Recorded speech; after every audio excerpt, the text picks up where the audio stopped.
Hello sir. Sir मैं 1 साल से कुछ अमेरिकन स्टूडेंट्स को और कुछ जो इंडियन स्टूडेंट्स वहाँ सेटल्ड हैं उन्हें पढ़ाती हूँ। इस वजह से उनकी फैमिलीज़ के साथ भी मेरा क्लोज़ कांटेक्ट है, रेगुलर बात होती है। तो जो अमेरिकन जो लाइफ जी रहे हैं, लाइफस्टाइल है, और जो इंडियंस वहाँ लाइफस्टाइल जी रहे हैं, वो बहुत डिफरेंस लगती है। तो उसके रिगार्डिंग मुझे कुछ ऑब्जर्वेशंस आपके सामने रखने थे। जैसे जो अमेरिकन्स हैं वो अपना टाइम बहुत प्रोडक्टिवली यूज़ करते हैं। उन्हें जैसे ही फ्री टाइम मिलता है उसे वो सिंगिंग, डांसिंग, स्विमिंग, चेस इन सब में लगा देते हैं। लेकिन और यही चीज़ उनके बच्चों में भी दिखती है कि वो टाइम बहुत प्रोडक्टिवली बच्चे भी यूज़ कर रहे हैं। लेकिन यही चीज़ जब मैं इंडियंस में देख रही हूँ तो वो ऑफिस से आते हैं, मूवी देखते हैं और सो जाते हैं, और बच्चों का भी ऐसे ही फिर टाइम वेस्ट होता है। वो कितना भी देर वीडियो गेम्स खेलते रहते हैं। साथ में अमेरिकन्स के घर में मुझे बड़ी लाइब्रेरी दिखती है, सारे म्यूज़िकल इंस्ट्रूमेंट्स सब दिखता है, बट इंडियंस घर में मुझे वो भी मिसिंग दिखता है। फीमेल्स की भी अगर मैं बात करूँ जो उनकी मम्मी है बच्चों की, तो वो अमेरिकन्स जो है वो जॉब करती हैं, चाहे उन्हें रात भर काम करना पड़ रहा है, नाइट ड्यूटी करनी पड़ रही है, या फिर सुबह 4 बजे उठ के करना पड़ रहा है, वो कर रहे हैं और बच्चों की लाइफ में भी इक्वली इन्वॉल्व है। लेकिन जब मैं इंडियंस को देख रही हूँ तो वो उनकी मम्मी घर में ही रहती हैं। इसकी वजह से ये मेरी ऑब्जर्वेशन है कि थोड़ा बच्चों पर नेगेटिव इम्पैक्ट दिखता है, क्योंकि वो बच्चे बहुत डिपेंडेंट है अपनी मम्मी पर। उन्हें हर चीज़ उनकी मम्मी करके दे रही हैं, जबकि अमेरिकन्स जो है 7-8 साल का बच्चा भी अपना रूम खुद क्लीन कर रहा है, जो भी करना है उसे खाने के लिए खुद किचन में जाके ही ले रहा है। तो मुझे जानना था कि क्या जो अमेरिकन लाइफस्टाइल जो है वो सही है? अगर सही है तो इंडियंस की इतनी अलग क्यों है? आपको कौन सी चाहिए? पूरी स्वतंत्रता रहे, इन दोनों में से क्या चुनोगे? अमेरिकन वाली। वही ठीक है। कितनी गंदी बात हो गई है। एक आध्यात्मिक मंच से माना जा रहा है कि अमेरिकन ज्यादा अच्छी है। हमें तो लगातार यही बोलना है ना, हमारी संस्कृति महान है।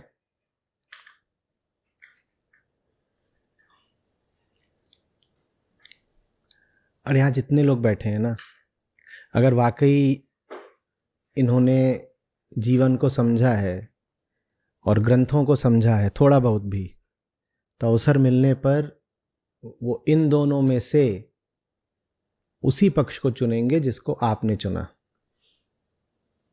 क्योंकि वही पक्ष ठीक भी है। हालांकि आप जिस तरीके का खाका खींच रहे हो वो बिल्कुल ब्लैक एंड वाइट है। आपने एक पक्ष को बिल्कुल बता दिया कि वो एकदम अच्छे हैं, प्रोडक्टिव हैं, क्रिएटिव हैं और इंडिपेंडेंट हैं, सब कुछ उनका अच्छा अच्छा है, और दूसरे पक्ष को आपने एकदम ऐसा बता दिया कि ये तो कुछ करते नहीं, बच्चे बेकार पड़े हैं, ना इनको स्विमिंग आती, ना इनको सिंगिंग आती, ना इनको स्पोर्ट्स आते। तो मामला इतना भी ब्लैक एंड वाइट है नहीं। तो मैं इसको अमेरिकन और भारतीय ना कह करके ऐसे कह दूंगा, एक पक्ष और दूसरा पक्ष। इस तरह के दो ध्रुव होते तो जरूर हैं, पर वो अनिवार्य रूप से अमेरिकन और भारतीय हों आवश्यक नहीं है। हालांकि ये बात बिल्कुल ठीक है कि वो जो चीज है कि जिंदगी में रौनक ज्यादा हो, जिंदगी में सृजनात्मकता ज्यादा हो, खेलना भी है, सीखना भी है,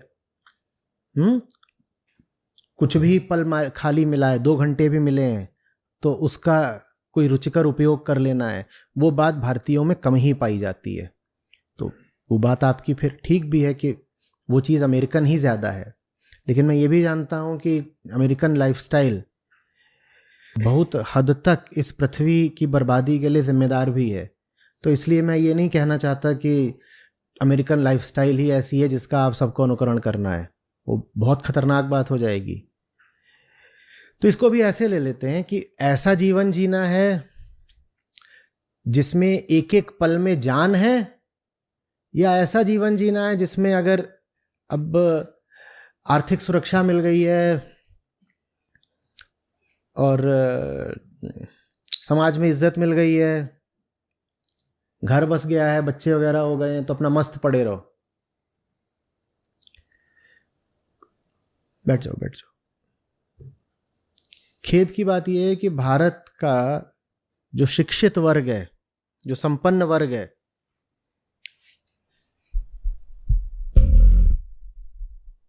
उसका सपना यही है, एक बार किसी तरह से नौकरी लग जाए, पैसे आने लग जाएं, या व्यापार कर रहे हैं तो व्यापार चलने लग जाए, घर बस जाए, पति मिल जाए या बीवी मिल जाए, जितने बच्चे चाहिए वो हो जाएं, दुनिया बोलने लग जाए कि भाई ही हैज अचीव्ड समथिंग। उसके बाद अपना मस्त पड़े रहो, मस्त पड़े रहो। दुनिया के सबसे कम सृजनात्मक लोगों में भारतीय आते हैं, लीस्ट क्रिएटिव। देखिए ऐसे ही थोड़ी है कि आपका 140 करोड़ लोगों का देश होता है और कॉमनवेल्थ में कुछ पदक मिल जाए तो एकदम उत्तेजित हो जाता है। यहां तो कॉमनवेल्थ में भी एक ब्रॉन्ज आ जाता है तो ऐसा लगता है वाह क्या बात हो गई। उसके लिए भी देश के प्रधानमंत्री तक बधाई देते हैं, वाह कॉमनवेल्थ में, जबकि कॉमनवेल्थ का स्तर खेलों का ही बड़ा नीचे का होता है। और यह भी कोई कहने की बात नहीं कि हमारे यहाँ पे खेल की सुविधा वगैरह नहीं है तो इसलिए इतना हम आगे नहीं बढ़ पाए। इतने सारे दुनिया के गरीब मुल्क हैं और वो ओलंपिक्स के स्तर पर भी अच्छा परफॉर्म कर लेते हैं।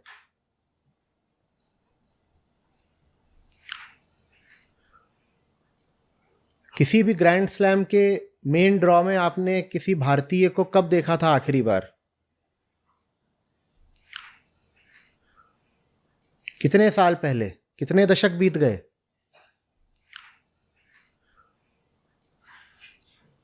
हम्म, 140 करोड़ लोग हैं जिसमें सबके सब अब गरीब भी नहीं है। एक काफी बड़ा अब तबका निकल के आ गया है जो आर्थिक रूप से ठीक ठाक है, लेकिन जो आर्थिक रूप से ठीक ठाक है वो कहते हैं अब तो बन गई ना लाइफ, अब करना क्या है, अब क्या करना। मैं 38 का था जब मैंने स्क्वॉश सीखना शुरू किया, तो मेरे कोच के पास बच्चे बहुत सारे आते थे सीखने के लिए। अच्छी बात थी, बच्चे सीखें, अच्छा ही है। तो मैं बहुत खुश हुआ, मैंने कहा ये तो बड़ी अच्छी बात है, ये 8 साल 10 साल 12 साल वाले आपके पास आते हैं, गाड़ी भर भर के आते हैं सीखने के लिए। बोले ये जब तक 15 के हैं तब तक सीखने आ रहे हैं, उसके बाद एकदम अकाल पड़ जाता है। मैंने कहा क्यों? बोल रहे इनको इनके माँ बाप भेज रहे हैं ताकि इनका किसी अच्छी यूनिवर्सिटी में स्पोर्ट्स कोटे में एडमिशन हो जाए, और स्क्वॉश इसलिए भेज रहे हैं क्योंकि स्क्वॉश अभी भारत में ज्यादा लोग खेलते नहीं, तो स्क्वॉश में अच्छी रैंकिंग पाना ज्यादा आसान हो जाता है, और जैसे ही अच्छी रैंकिंग मिलेगी उस रैंकिंग के दम पे यूनिवर्सिटी में एडमिशन मिल जाएगा, इसलिए इनको भेजा जा रहा है खेलने के लिए। यह है हिंदुस्तानी चित्त।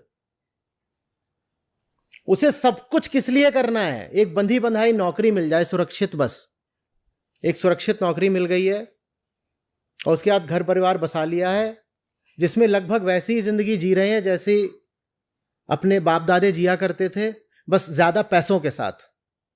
जिंदगी का आधार वही है जो 20 साल या 50 साल पहले होता था, बस पैसे ज्यादा आ गए हैं। और इस बात में गौरव का भी अनुभव है कि देखो हम बदले नहीं है, पैसा भले आ गया हो लेकिन हम गंवार बराबर हैं। कितना भी पैसा आ जाए गंवार ही नहीं छोड़ेंगे।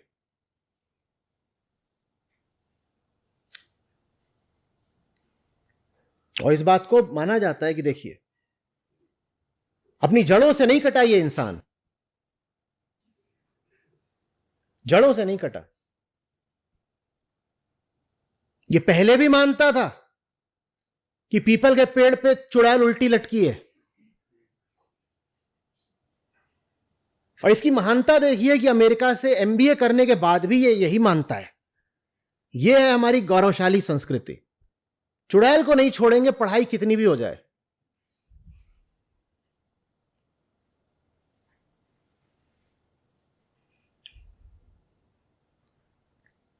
पिताजी भी हार्ट अटैक से मरे थे, ये भी हार्ट अटैक से मरेंगे। क्यों?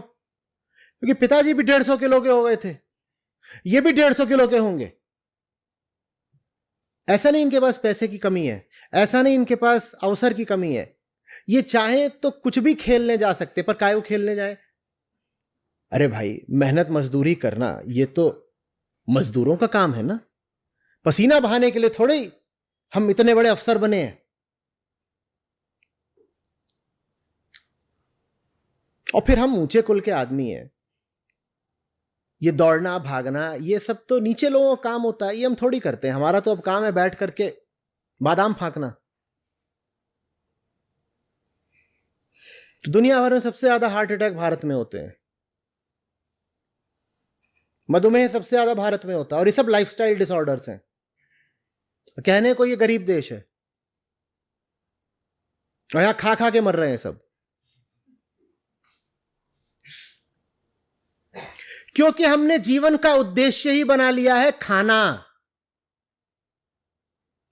कुछ भी करते हो उसमें एक उद्देश्य होता है, खाना, भोगना। कोई उच्चतर आदर्श हमारे लिए है ही नहीं। पश्चिम के पास कोई आध्यात्मिक आदर्श हो ना हो, उनके पास कम से कम एक लौकिक आदर्श तो है। उनके पास नहीं है आदर्श लिबरेशन का या मुक्ति का, पर उनके पास ये आदर्श है कि जितना जी रहे हैं इसको सुरुचिपूर्ण जीना है, जीवन में जितने रंग ला सकते हैं सब लाने हैं, दुनिया जितनी घूम सकती थी घूमेंगे, जो अधिक से अधिक कलाएं सीख सकते हैं सीखेंगे। डांस क्लासेस होंगी वहां पे 60-60 80-80 साल वाले एनरोल करके डांस सीख रहे होते हैं। 60-60 80-80 साल वाले एनरोल। भारत में आप बोल दीजिए 60-80 साल वालों को एनरोल करने के लिए, कहेंगे देखो बदतमीज, दादी को नचाएगा। तेरी हिम्मत हो गई इस तरह का संस्कृति विरुद्ध विचार लाने का। दादी को फिर क्या करना है? दादी को कुर्सी पे बैठाओ, उनके पांव मींजो, हिलने भी मत दो। 60 की हो तो भी वो 90 जैसी लगे। नाचने की बात कर दी, दादी नाचने जाएंगी, ये कैसी बात कर दी? नाचना तो वैसे भी भारत में माना गया है कि अरे ये तो छोटे वर्गों का काम है ना नाचना। कुछ भी ऐसा मत करो जिससे जिंदगी आगे बढ़ती है। पश्चिम अध्यात्म में बहुत विकसित ना हो पाया हो, जितना वो जीवन समझता है उसको तो वो कला उनकी बेहतर, संगीत उनका बेहतर, आपका बॉलीवुड हॉलीवुड को चुराने के अलावा। और अब तो फिर भी खुल जाता है, म्यूजिक पर कॉपीराइट है वो दिखने लग जाता है। पहले जब इतना नहीं दिखता था 20 साल पहले, तो आपके जो शीर्ष संगीतकार थे सीधे सीधे हॉलीवुड से चुरा रहे होते थे और पता भी नहीं चलता था कि चुरा रखा है।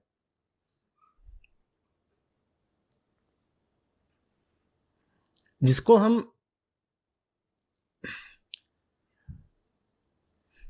कुछ ऊंचा नाम दे सकें, ऐसा अधिकांश आज जीवन में पश्चिम से ही आया है। यह बहुत खेद की बात है, लेकिन हमें इसे स्वीकार करना होगा।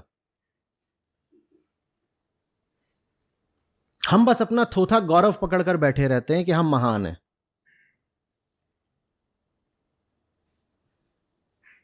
और कभी कोई हॉलीवुड का अभिनेता योग करता दिख जाए तो तुरंत कहेंगे देखो बड़े होशियार बनते थे, अभी योग करना पड़ा ना, हम महान हैं। उन्हें तुमने एक दिन योग करते देख लिया तुम महान हो गए। तुम्हारा तो एक एक पल पश्चिमी आयातों से भरा हुआ है।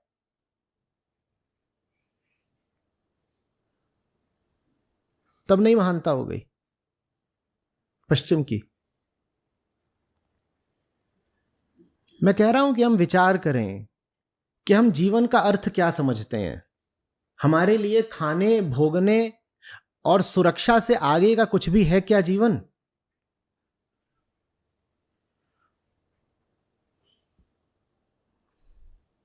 हम में से कितने लोग यहां बैठे हैं जो खेलने जाते हैं? बहुत बहुत अच्छा लग रहा है ये 3 हाथ देख के भी।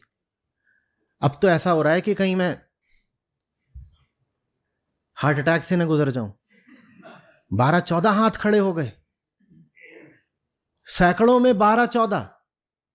वाह, पूरा आप कर लीजिएगा। सैकड़ों में 12-14। और ऐसा नहीं है, आप सब पैसे वाले लोग हैं। इतना तो सबके पास है कि एक रैकेट खरीद लें और एक जूता खरीद लें। नहीं जाना, नहीं जाना। क्यों? अरे इतनी पढ़ाई इसलिए थोड़ी करी थी कि रैकेट घुमाएंगे, ये कोई बात है? यही आदर्श है। अभी सुनने में इसको आप मजाक की तरह ले रहे हैं। बात अगर मजाक की होती तो सिर्फ 10-12 हाथ क्यों खड़े हुए होते, वो भी सिर्फ जवान लोगों के। 50 से ऊपर के यहां कितने लोग हैं जो खेलने जाते हैं?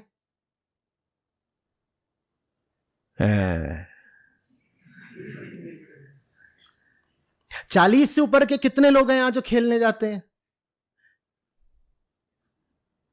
क्या खेलते हैं आप?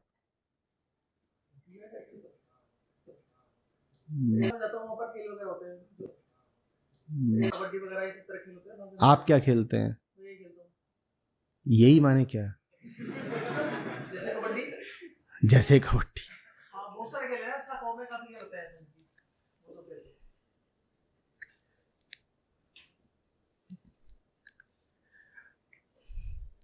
अच्छा, कितने लोग हैं जो ढंग से 5 मिनट नाच सकते हैं, 40 से ऊपर वाले?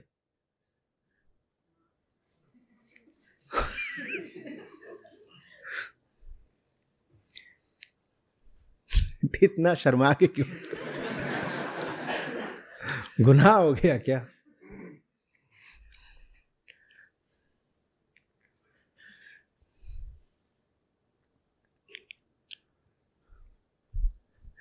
किसी भी कला में पारंगत कितने लोग हैं जिसका अभ्यास करते हो? ये ना कह दे कि स्कूल के दिनों में एक ड्राइंग बनाई थी, माय हाउस।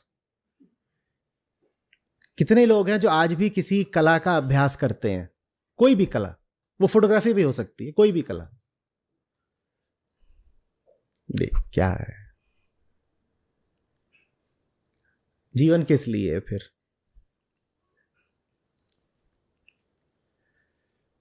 कितने लोग हैं जिन्होंने भारत भ्रमण भी करा है ठीक से?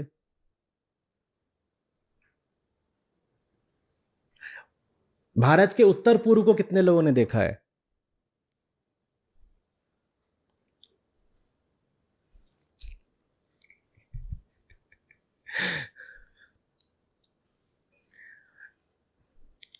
आप में से बहुत ऐसे हैं जो विदेश यात्रा की सामर्थ्य रखते हैं, है ना?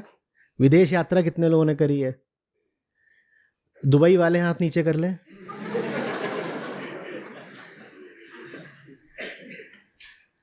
विदेश यात्रा मानी विदेश। हाँ, नेपाल भूटान नहीं। क्यों? किस लिए कमा रहे हो आप? जन्म किस लिए, जीवन किस लिए, समय किस लिए? किस दिन की प्रतीक्षा कर रहे हो? आज 20 के हो, 40 के हो, कल 60 के 80 के हो जाओगे। हालांकि 60-80 बोलने में भी मेरा आशय ये नहीं है कि 60-80 के हो जाओगे तो जीवन का अंत हो गया। 7 साल पहले यूरोप के टूर पे गया था 2-3 हफ्ते का, तो वहां पर नीदरलैंड्स में एक गांव है छोटा सा, जैंडबूट। तो सत्र था, सत्र लेके लौट रहे थे, मैं था और 2-4 लोग थे संस्था के। तो वहाँ गांव के, वो समुद्र तट पर ही है गांव, तो वहाँ पर एक रस्म सी है कि हर शुक्रवार की रात को या हर शनिवार की रात को पूरा गांव नाचता है एक साथ। और वो जो गांव है वो एम्स्टर्डम से थोड़ी दूरी पर है, वो रिटायर्ड लोगों का गांव है जो कि शहर की भीड़ भाड़ में नहीं रहना चाहते, तो एक शांत तटीय जगह पे आके रह रहे हैं, कह रहे हैं अब अलग रहना है। और इतना वो जबरदस्त दृश्य था। गांव का ये एक चौराहा जैसा था। अब उनका गांव हमारे गांव जैसा नहीं होता है कि वहाँ झोपड़ी, गांव माने बढ़िया है।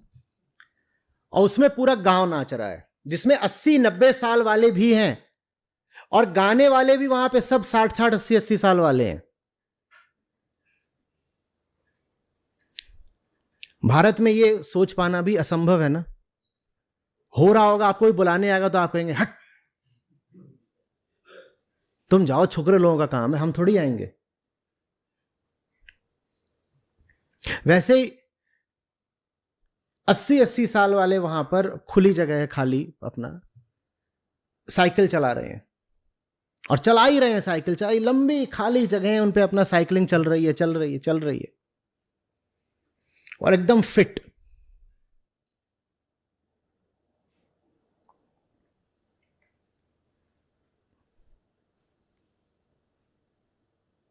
हम जीते कहां हैं?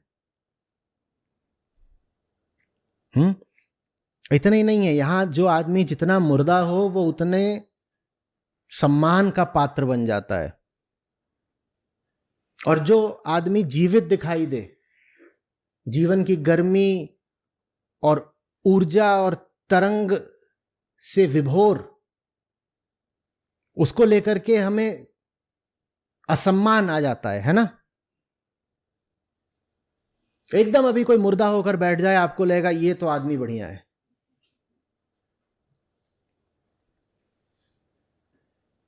इतनी लंबी मैं दाढ़ी कर लूं और ऐसे बाल वाल हो जाएं और खबर आ जाए कि बहुत बीमार रहते हैं आचार्य जी, और यहां पर आऊं ऐसे बैठूं, देखिए आपके मन में कितना सम्मान उमड़ेगा। जो जितना मुर्दा वो उतना प्रशंसनीय, उतना सम्माननीय।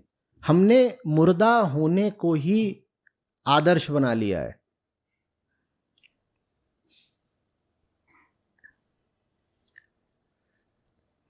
यही वजह है कि भारत को बूढ़ा देश बोलते हैं। अजीब बात है, अगर औसत उम्र के हिसाब से देखें तो बूढ़े देश हैं जापान और यूरोप।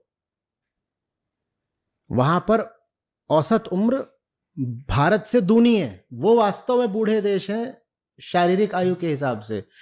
लेकिन सदा से बूढ़ा देश माना भारत को जाता रहा है, क्योंकि यहां का मन बूढ़ा है, यहां का बच्चा भी बूढ़ा है। यहां का बच्चा सीधे बूढ़ा हो जाता है बिना जवान हुए। बच्चा पैदा हुआ, वो 2-4 साल के अंदर बुढ़ा गया। यहां जवानी आती ही नहीं, और जवानी अगर कभी दिख जाए तो हमें खतरा पैदा हो जाता है, ये क्या है, छिच्छी।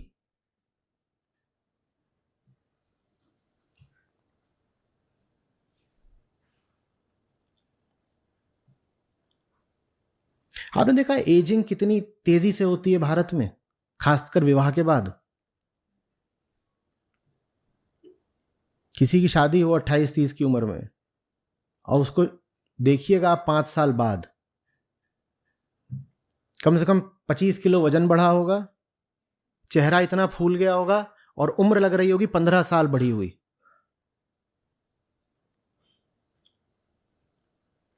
क्योंकि हमारा उद्देश्य जीवंतता नहीं है, हमारा उद्देश्य भोग है। अब बताइए मटीरियलिस्ट कौन हुआ, अमेरिकन या इंडियन? बोलो। वो तो फिर भी हैप्पीनेस मांगते हैं, हम सिर्फ कंजम्पशन मांगते हैं। वो तो फिर भी खोजते हैं कि हैप्पीनेस और कहां कहां मिलेगी, नए नए रास्ते। हम तो वो जो पुराना सड़ा गला ढर्रा है भोग का, बस उसमें अटके रहते हैं, और उससे आगे निकलने की हम में हिम्मत भी नहीं होने पाती। कुछ नया देख लेते हैं तो थर्रा जाते हैं, ये क्या, ये कैसे, नहीं ऐसे नहीं।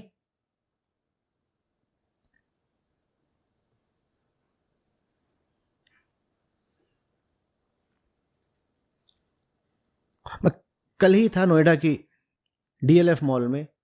कभी ऐसा नहीं होता कि वहां पर ये ना दिखाई दे कि जो वहां ये बना रहता है आपका उतरने के लिए एस्केलेटर और चढ़ने के लिए,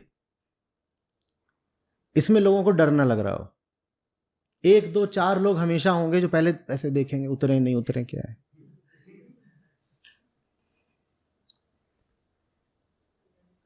कुछ भी अलग हो रहा हो तो हमारे लिए चिंता का विषय बन जाता है।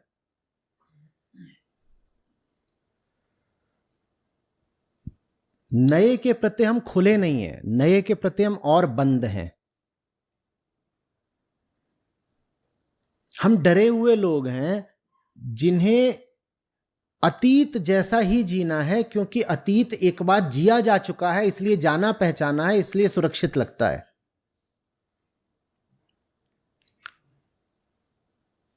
हमें कुछ नया उतारना नहीं जीवन में। एक चिंता होती है, खाने पीने को हो जाए, सेटल हो जाए, उसके आगे कुछ नहीं चाहिए। और सेटल तो आप हो जाते हो 30 की 32 की उम्र में। तो उसके आगे जब आपको कुछ चाहिए नहीं, तो उसके आगे फिर कुछ मिलता भी नहीं। आप किसी से अरमान पूछो, जवान आदमी से, क्या चाहिए तुझे जिंदगी में, वो बस इतना ही बता पाता है, प्लेसमेंट, जॉब, यूपीएससी, या अगर घर के धंधे में लगा है तो पैसा। पूछो ठीक है ये, अब इसके बाद तो एकदम हक्का बक्का, क्योंकि इसके आगे उसने कभी सोचा ही नहीं, इसके आगे का उसे कभी चाहिए ही नहीं। ठीक है बाबा तेरी लग गई नौकरी, अब बता, अब नहीं, चलो शादी भी उसमें जोड़ लो, हो गई शादी, अब तो हो गई, तो मतलब इसके आगे थोड़ी कुछ होता है, माने दी एंड है, मर जाएगा। अब क्या करेगा, वो ले आया तू लड़की अब घर में, अब क्या करना है, आ गई, अब नहीं, अब तो मतलब पिक्चर खत्म हो जाती है ना यहां पे, फिर तो नहीं, यही तो होता है जब आप फिल्म देखने जाते हो, शादी हो जाती है, फिर पिक्चर खत्म हो जाती है, उसके आगे का तो कभी सोचा ही नहीं। हाँ, आगे कुछ चाहिए ही नहीं। किसके पास अरमान होते हैं कि 50 का होने से पहले इतने देश मुझे दुनिया के देखने हैं। आपको किसी चीज से प्रेम हो, मान लीजिए आपको अंग्रेजी पिक्चरें अच्छी लगती हैं, आप कभी सोचते हो कि एक बार जाके हॉलीवुड घूम के आओगे? हॉलीवुड छोड़ दो, हम में तो सभी फिल्मी हिंदी गाने सुनते हैं। कितने लोगों ने जाके बंबई में भी स्टूडियोज देखे हैं, कितने लोग जाकर के बंबई में भी थिएटर में बैठ के आए हैं।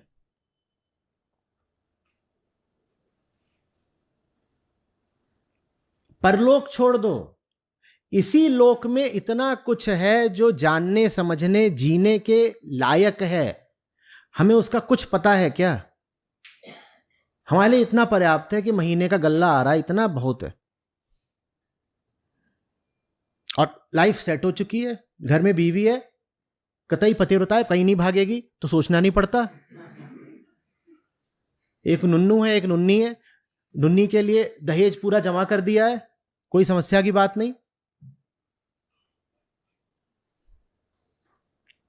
और नुन्नू नालायक है, लेकिन डोनेशन देकर उसको कहीं ना कहीं कुछ ना कुछ करा ही देंगे, इंजीनियरिंग करा देंगे, कुछ आगे करा देंगे, हो गया, सेट है। जब सेट है तो फिर दिन भर करते क्या हो? कुछ नहीं, ऐसे ही अपना गॉसिप, व्यर्थ के काम, अनुत्पादक काम, हिंसात्मक काम। टीवी देखो, बहुत सारा टीवी, हम टीवी खोर लोग हैं। क्या करता है दिन भर? टीवी खाता है, सोशल मीडिया खाता है, ट्विटर पे कमेंटबाजी करता है।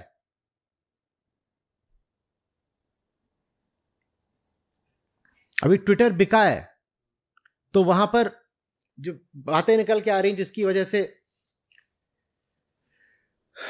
बंधु को समस्या हो रही थी खरीदने में।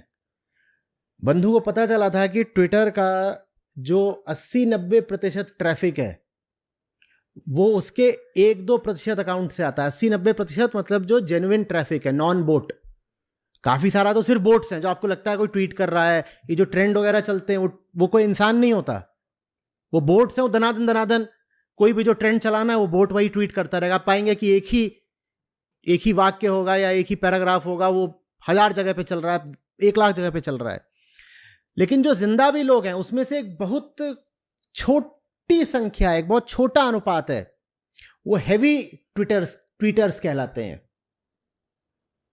और वो जानते हैं अब दिन में औसतन कितनी ट्वीट करते हैं? 15 से 25। ये एक इंसान की जिंदगी है। और ऐसों के बूते ट्विटर चल रहा था, तो उन्होंने कहा भैया ये तो खतरनाक है। वो हाथ अपना पीछे खींच रहा था, नहीं चाहिए अब उसको। कोर्ट ने कहा नहीं तो ये खरीदना पड़ेगा। ये हमारी जिंदगी। आपके पास करने को कुछ सृजनात्मक होता जीवन में तो आप ये कर रहे होते, और वहां पर जाकर के आप कोई लोगों की जिंदगी बेहतर बनाने काम तो करते नहीं, गाली गलौजी कर रहे होगे। ट्विटर पे तो खासतौर पे सिर्फ यही चलता है। ये इसमें हमारी। टिकटॉक भारत में बैन हुआ, उससे पहले टिकटॉक के ट्रैफिक, अब आंकड़े नहीं याद है, कोई गूगल कर लेगा तो आ जाएगा। टिकटॉक के ट्रैफिक का एक बहुत बड़ा हिस्सा भारत से आता था, बहुत बड़ा हिस्सा। लेकिन टिकटॉक के रेवेन्यू का बहुत छोटा हिस्सा भारत से आता था। इसे मतलब समझ रहे हो? कमाने धमाने से कोई मतलब नहीं है, कोई आर्थिक आधार भी नहीं उस व्यक्ति का, लेकिन वो बस क्या कर रहा है दिन भर? टिकटॉक पे बैठा हुआ है। तो ट्रैफिक दे रहा है, ट्रैफिक दे रहा है मतलब स्क्रॉलिंग कर रहा है, लाइक कर रहा है, कमेंट कर रहा है, सब अपना कर रहा है। लेकिन टिकटॉक को आमदनी कुछ नहीं होती थी भारत से, बस खाली बैठ करके समय खराब करना है।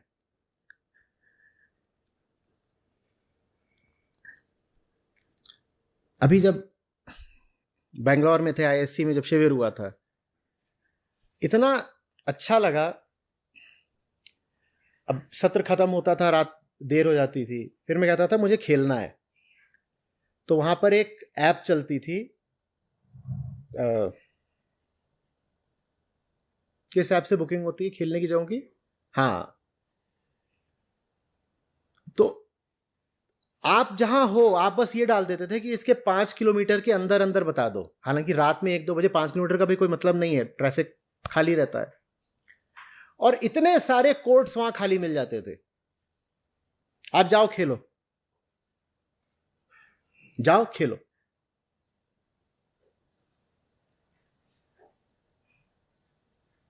उत्तर भारत में यह भी नहीं होता। आप यहां कहें कि रात के 11 बजे भी खेलना है तो आपको कुछ नहीं मिलेगा। यहाँ ग्रेटर नोएडा में जो सरकारी स्टेडियम है वो 9 बजे ही बंद हो जाता है। पहले तो उसमें घुसने के लिए आपको काफ़ी कुछ करना होता है, फिर 9 बजे बंद भी हो जाएगा। हम संस्कारी लोग हैं भाई, जल्दी सोते हैं। और दूसरा ये जेपी वालों का है, वो 10 बजे बंद हो जाता है। आप 9-10 बजे के बाद खेलना चाहें तो आप खेल नहीं सकते। और बेंगलोर में मैं रात में 2 बजे खेलना शुरू था, तो रात में 4 बजे तक खेल रहे हैं। एक दिन मुझे याद है, शायद शिविर का आखिरी दिन था या शायद आई एम बेंगलोर वाला दिन था, जिस दिन वहां पे टॉक थी। तो रात में 3 या 4 बजे तक खेला, और उसके बाद मैं और कुणाल खेल रहे थे। तो शुभंकर अपना बाहर था, बाहर आए तो बाहर है नहीं। फ़ोन किया, आया, कहाँ थे? बोल रहे खोजा है क्या? बोले यहाँ बगल में स्टारबक्स है, वो खुला हुआ है अभी भी, रात में 3 बजे। और वो इतना अच्छा अनुभव था कि रात में 3 बजे तक आपने बैडमिंटन खेला, और उसके बाद जाके आप एक स्टारबक्स में बैठ रहे हो, वो भी बाहर, अंदर नहीं बैठे थे हम, बाहर खुले में बैठे थे।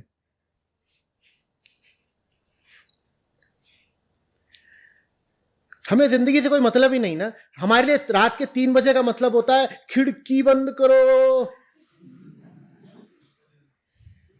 कुंडी लगाई कि नहीं, चिटकनी चढ़ाई कि नहीं। कोई बोले रात में 3 बजे कोई बैडमिंटन खेल के खुले में बैठा हुआ है स्टारबक्स में, हा गंदा बच्चा। ऐसे करते हैं। नुन्नू को इसकी संगत से दूर रखना, बिगाड़ देगा।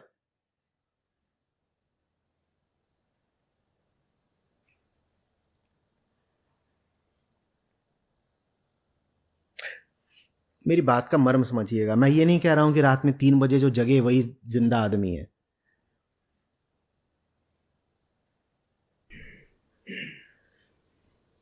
पर कुछ तो हो। इतनी कलाएं किस लिए होती हैं?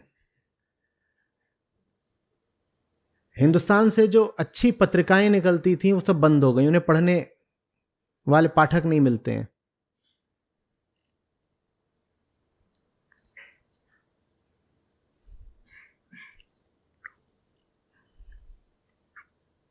छोटा था, पराग निकलती थी, बंद।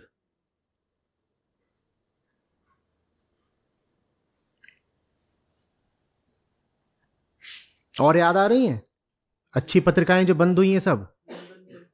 नंदन चंपक आती हैं अभी भी।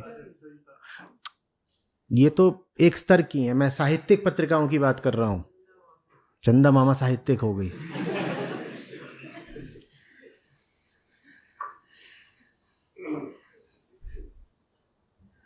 पता करिएगा। और वो सब बंद इसलिए हुई थी क्योंकि उनको पाठक नहीं मिल रहे थे।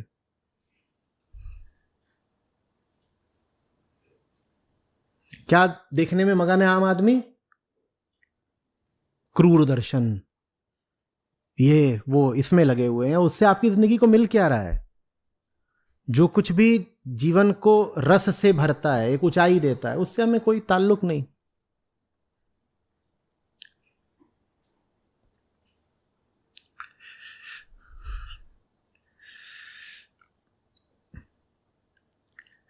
मैं कई बार पूछता हूं, क्योंकि सुरक्षा की ज्यादा चाहत हमारे यहाँ महिलाओं को होती है। मैं पूछता हूं, आप खाना बनाती हो, आप 40-50 साल से खाना बना रही हो, आपका मेन्यू भी बदला है? आप एक ही काम 40 साल से कर रहे हो, दाल चावल सब्जी रोटी, यही कर रहे हो तो इसी में कुछ, ये मार रहा है भाई, यही कर रहे हो तो इसी में कुछ विविधता ले आ लो। ज्यादातर घरों में तंदूर तक नहीं होता। ऐसा तो नहीं है कि आप तंदूरी चीजें खाते नहीं होंगे बाहर जाके, तंदूरी रोटी तो खाते होंगे, और तंदूर से कितनी चीजें बनती हैं वो भी खाते होंगे। मांसाहार की बात नहीं कर रहा हूं। कितने घरों में तंदूर है?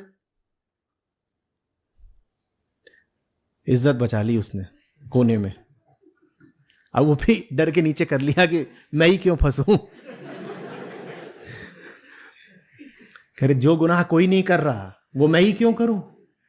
नहीं, मेरे यहां भी तंदूर नहीं है। और जब आप जाते होंगे रेस्टोरेंट में, आप ज्यादातर तंदूरी रोटी मंगाते हैं, ठीक? अगर रोटी मंगा रहे हैं तो आप रेस्टोरेंट में तवा रोटी तो नहीं बोलते होंगे ज्यादातर, ठीक बोला ना? घर में तंदूर तक नहीं होता। चाय तो सब पीते हैं, क्या चाय में भी विविधता लेकर के आए? आज भी वैसी चाय पी रहे हो ना जैसे 40 साल पहले पीते थे? और कम से कम 40 तरह की अलग अलग चाय बन सकती हैं, वो भी बनवाई कभी?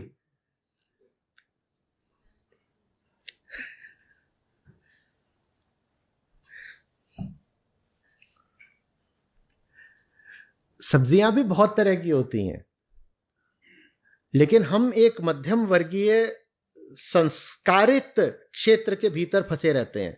उसके पीछे जाओ तो गांव गमई की बहुत सारी सब्जियां मिल जाएंगी, हमें उनसे भी कोई लेना देना नहीं। और उसके आगे जाओ तो अंतर्राष्ट्रीय सब्जियां मिल जाएंगी, वो महंगी आती हैं लेकिन मिलती हैं बाजार में, हमें उनसे भी कोई लेना देना नहीं।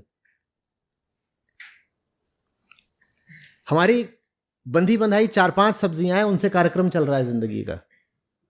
आलू, मेरे ख्याल से सूची यहीं खत्म हो जाती है। 90% भारत में आलू बोल दिया तो 90% तो सब्जी खत्म हो गई।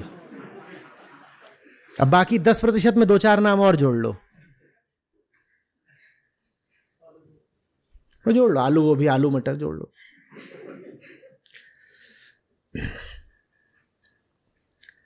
कहीं भी कुछ ऐसा है कि कुछ नया हो, कुछ ताजा हो, कुछ जानना है? सबका सब बस अतीत का दोहराव। मां ने आलू गोभी खिलाई, मैंने आलू गोभी बनाई। नया कुछ नहीं, न जानना है, न सीखना है, न करना है।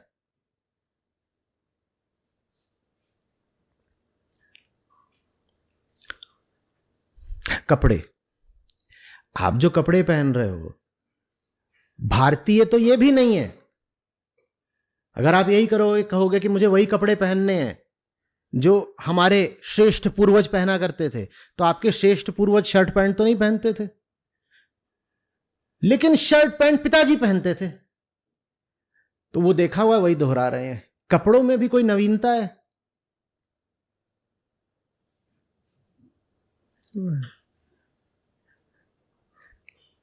Loveless and colourless.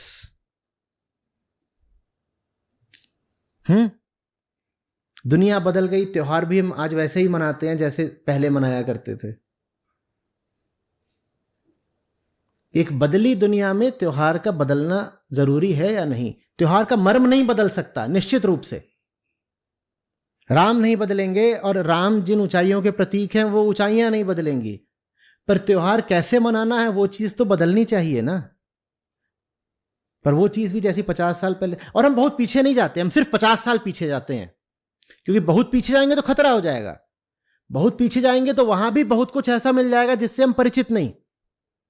हम बस अपने परिचय के दायरे के भीतर कैद रहना चाहते हैं। तो माने पिछले 50 साल में जो चला, जो हमने देख लिया पिताजी और दादाजी का, उसी को दोहराते रहना है, उसी को दोहराते रहना है। और जो न दोहराए उसको बोल दो पापी।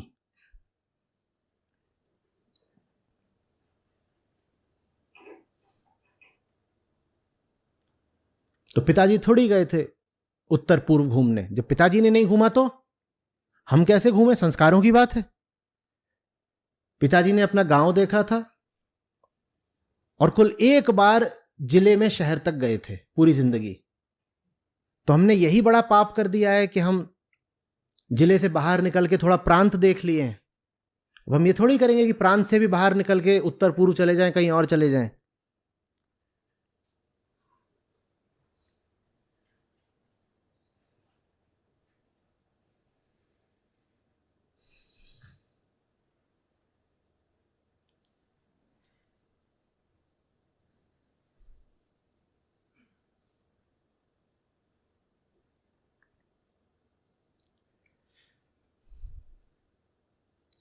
खेलिए, नाचिए, सीखिए, जानिए, यात्रा करिए, पढ़िए।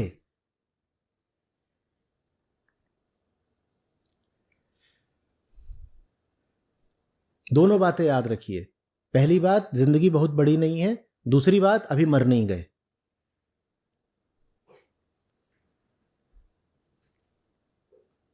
याद रखेंगे जिंदगी बहुत बड़ी नहीं है तो थोड़ी जल्दी रहेगी, वो जल्दी आवश्यक है।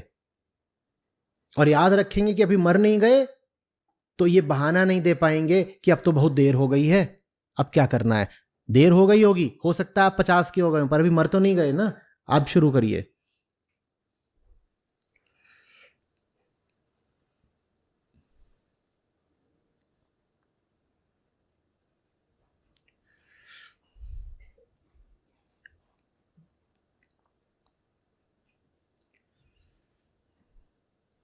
ज्यादा बड़ी अनुचित बात बोल दी।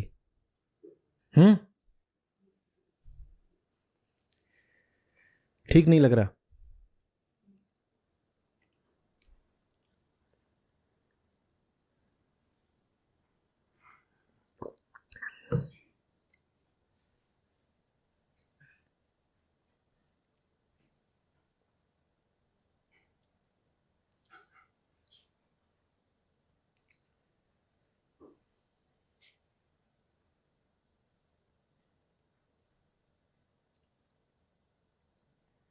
और ये भीतर से अकड़ तो बिल्कुल ही निकाल दीजिए कि जो लोग आपकी तरह की जिंदगी नहीं जी रहे वो आपसे नीचे के हैं।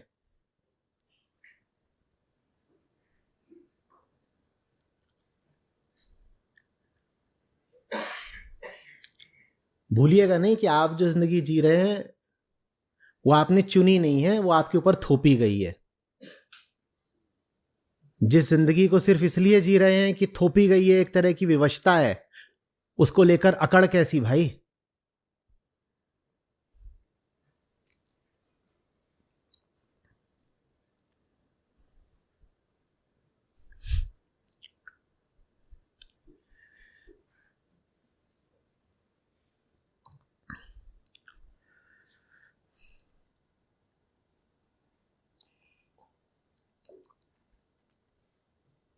अभी बहुत दिन नहीं बीते हैं, विवाहित महिलाएं बाल ही नहीं कटवाती थी।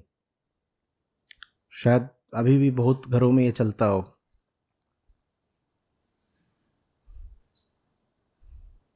कहते ही अपशकुन होता है। बाल तो विधवा के मूंडे जाते हैं ना। मुझे अपने ही जान पहचान के क्षेत्र में बड़ी जद्दोजहद करनी पड़ी कि आप जब अपने बालों का ख्याल नहीं रख पाती हैं तो क्यों इतने लंबे रखे हुए हैं, और बालों का ख्याल रखने से ज़्यादा बेहतर काम है ज़िंदगी में करने के लिए। कटवा लीजिए, अच्छे लगेंगे छोटे बाल।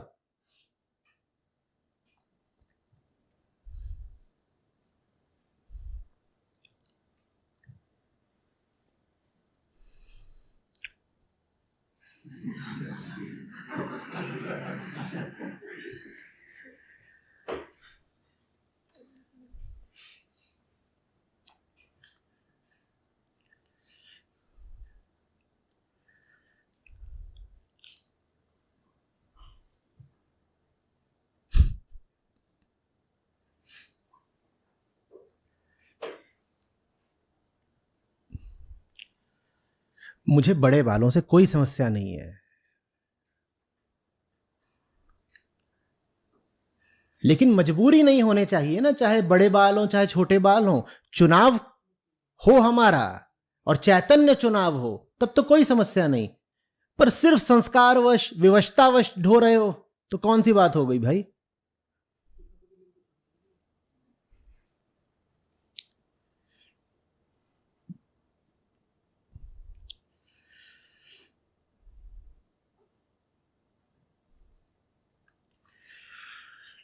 अच्छा, फिर एक मानसिक प्रयोग करिएगा।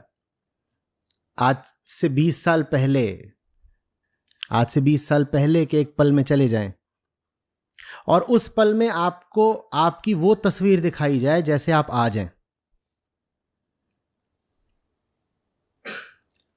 मान लीजिए आप आज 40 के हैं, आप 20 के हो जाइए, उस पल में चले जाइए और उस पल में आपको आपकी आज की तस्वीर दिखाई जा रही, कहा जा रहा है 20 साल बाद तुम ऐसे होगे, ऐसे दिख रहे होगे, ऐसा जी रहे होगे, ऐसे कपड़े पहन रहे होगे, ऐसा खा रहे होगे, ऐसा सोच रहे होगे।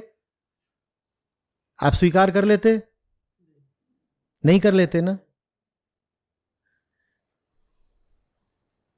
तो कौन सी मजबूरी है फिर?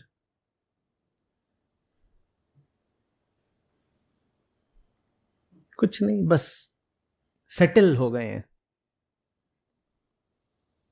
The great Indian dream, get settled.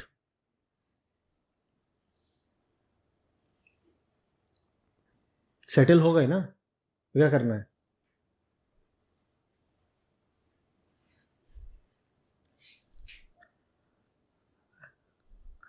आप भी कभी कॉलेज में थे, कभी जवान थे, बूढ़े ही नहीं पैदा हुए थे।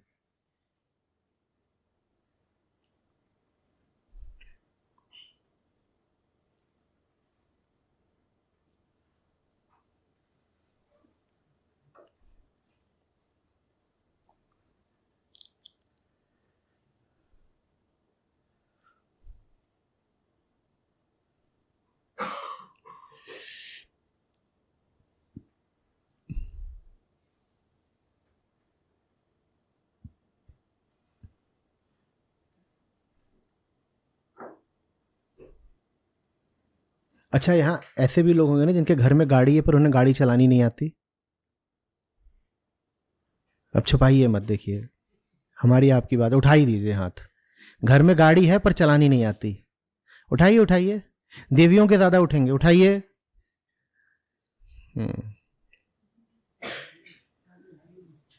अब समझ गई ना मुझे क्या बोलना है?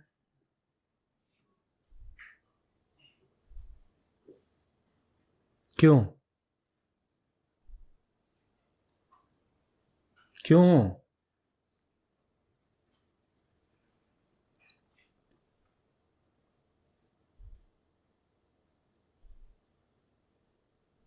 वो जो स्मार्टफोन से पहले वाला चलता था नोकिया, वो अभी भी बिकता है भारत में। और उसकी वजह ये नहीं कि वो सस्ता है, स्मार्टफोन भी बहुत सस्ते हो गए हैं।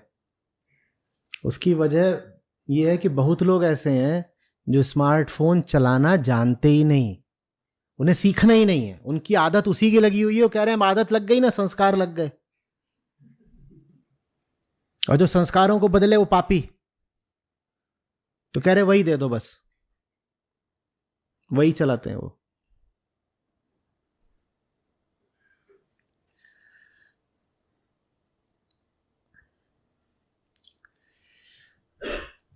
आप में से कितने लोग क्रिप्टो समझते हैं?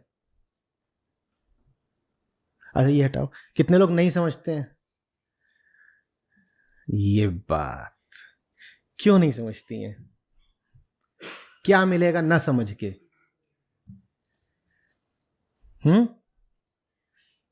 क्या मिलेगा ना समझ के? और कितना मुश्किल है समझना। किसी जानने वाले से आधे पौन घंटे बात कर लीजिए, मैं नहीं कह रहा हूं आप ट्रेडिंग करने लगेंगी, पर समझ तो जाएंगी।